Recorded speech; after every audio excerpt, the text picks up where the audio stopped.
வெள்ளிக்கிழமையில் நம்ம செய்ய வேண்டிய நெய்வேத்தியத்தில் வந்து பார்த்திங்கன்னா கல்கண்டு சேர்த்துக்கிறது வெள்ளிக்கிழமையில் ரொம்ப விசேஷம்.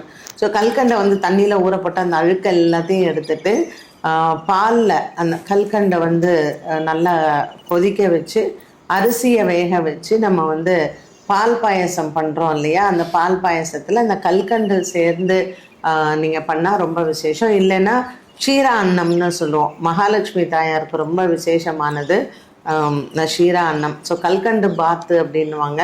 பால், கல்கண்டு, அரிசி இதுதான் இருக்கும். ஸோ அந்த கல்கண்டு சாதம் பண்ணுறது வெள்ளிக்கிழமையில் ரொம்ப விசேஷம். ஒரு வெள்ளிக்கிழமையாவது நீங்கள் கண்டிப்பாக இந்த நெய்வேத்தியத்தை உங்கள் வீட்டில் வந்து பண்ணலாம். ஆடி மாதம்னாலே எல்லா அம்மன் கோயிலையும் திருவிழாக்கள் இருந்தாங்க. அங்கே நடக்கிற வழிபாடுகளும் பூஜைகளும் ரொம்ப விமர்சையாக கொண்டாடப்படுது. அதில் ரொம்ப மகத்துவமாக செய்கிற பூஜை என்னென்னா வேப்ப மரத்துக்கு நம்ம எல்லோரும் செய்கிற பூஜை தாங்க. எல்லா பக்தர்களும் போய் வேப்ப மரத்துக்கு மஞ்சள் குங்குமம் வச்சு சிறப்பாக வழிபாடு செய்வாங்க. இப்படிப்பட்ட சிறப்பான மாதமே ஆடி. அது நீ ஆதிசக்தியோட மறுவடிவமாகவே பூலோகத்தில் பார்க்கப்படுவ. எல்லாரும் உன்னையும் சிறப்பாக பூஜை பண்ணுவாங்க.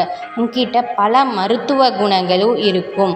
இனிமேல் நீ தமிழ் மாதமான ஆடி அப்படின்னு சிறப்பாக பூலோகத்தில் இருப்ப அப்படின்னு சொல்லி வரம் கொடுத்துட்றாரு. அந்த தேவலோக பெண் தான் ஆடி. வேப்ப மரமும் அவங்களோட அம்சம்தான்.